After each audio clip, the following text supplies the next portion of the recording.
भाव स्पष्टीकरण।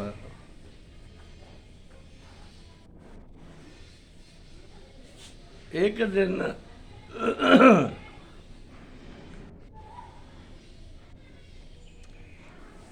दिन मैंने अपने फोन पर एक सज्जन को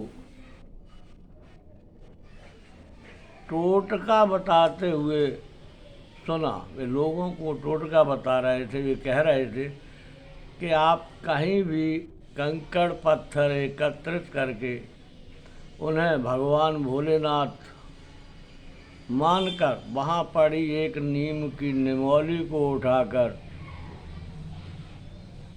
चढ़ा दो और उस पर एक लोटा जल चढ़ा दो, तुम्हारी जितनी समस्याएं हैं सारी समस्याओं का समाधान हो जाएगा। ये टोटका बता रहे थे। उनकी बात सुनकर मुझे हंसी आ गई। मैंने मन में कहा कि आजकल कलकाल में वैसे भी अज्ञान इतना गहरा गया है और फिर ऐसे में लोग पंडित जी बनकर और लोगों को गुमराह कर रहे हैं। और वो ऐसे पंडित जिन्हें शास्त्र की भाषा को समझने के लिए कतई शब्द का ज्ञान ही नहीं है। वो हमारे विद्वानों की भाषा को समझ ही नहीं पा रहे। हमारे विद्वानों ने अपने ज्ञान पर पर्दा डालते हुए अपनी बात को कहा। इसलिए पर्दा डालते हुए कहा कि उनके ज्ञान को कोई चुरा न ले। उन्होंने इसलिए अपने शब्दों पर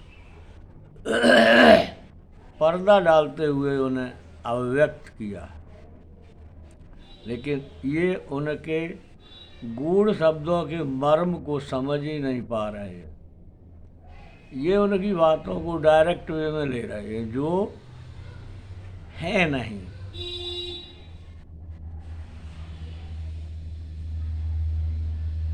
वे डायरेक्ट वे में लेने में उनका एक मतलब ही बदल जाता है। वो एक अंधविश्वास की ओर ले जाता है। मैं आपको बताता हूँ, नीम की एक निमौली तो क्या, तुम नीम के पूरे वृक्ष उखाड़ उखाड़ कर भगवान के ऊपर डालो, पत्थरों के ढेर लगा लो, नीम के पूरे वृक्ष उखाड़ उखाड़ कर उन पर डालो, लेकिन कुछ भी होने वाला नहीं है। क्यों होने वाला नहीं है? पहले तुम विद्वानों की बात को समझो कि वो क्या कह रहे हैं। नीम की निवौली भगवान पर चढ़ा दो, इसका भावार्थ क्या है? उस भावार्थ को समझो, उस बात के मतलब को समझो। नहीं समझ पा रहे? आइए हम समझाते हैं आपको। देखो, हमारे महामनीषियों ने नीम की निमौली भगवान को समर्पित किए जाने के माध्यम से आपको संदेश दिया है कि नीम का गुण होता है कड़वाहट। नीम जो है, नीम शब्द को यहाँ लिया है, ये इसलिए लिया गया है कि उसके गुण से उन्होंने अपने भाव को प्रकट किया है। नीम शब्द का गुण होता है कड़वाहट। इसलिए हमारे विद्वानों ने आपको संकेत दिया है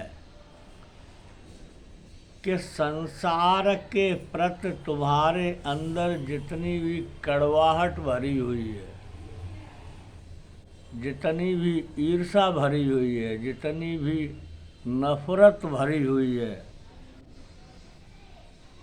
वो सब की सब तुम अपनी कड़वाहट को भगवान को समर्पित कर दो। हाँ, निवाली कुछ नहीं होने वाला है। तुम अपने अंदर की जो कड़वाहट है, जो वैमनस्यता तुमने अपने अंदर पाल रखी है, भर रखी है, उसे भगवान को समर्पित कर दो और अपने अंदर प्रेम का बीज बो। वो बीज जिस दिन अंकुरित होने लग जाएगा, वो बीज जिस दिन अंकुरित होने लग जाएगा, उस दिन तुम्हारे हर तरफ प्रेम के सुंदर सुंदर पुष्प खिलेंगे। हाँ, प्रेम का बीज अपने अंदर वो बीज जिस दिन अंकुरित होके पल्लवित होने लग जाएगा, बढ़ेगा, पौड़ेगा, तो उस दिन तुम्हारे हर तरफ प्रेम के सुंदर सुंदर पुष्प खिलेंगे, जिनसे तुम्हारा ये जीवन रूपी उपवन, ये जीवन रूपी संसार महकने लग जाएगा।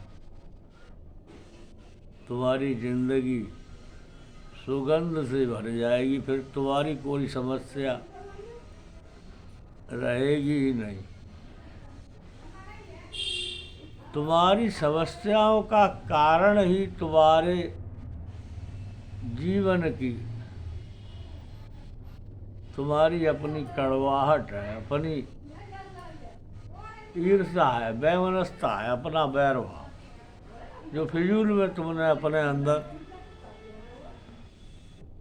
एकत्रित कर रखा है, जो रहना भी नहीं है, वो अपने आप खत्म हो जाएगा। कर दो ज़्यादा अच्छा। तो अपने अंदर की जो वैमनस्यता है, जो कड़वाहट है, वो भगवान को समर्पित कर दो।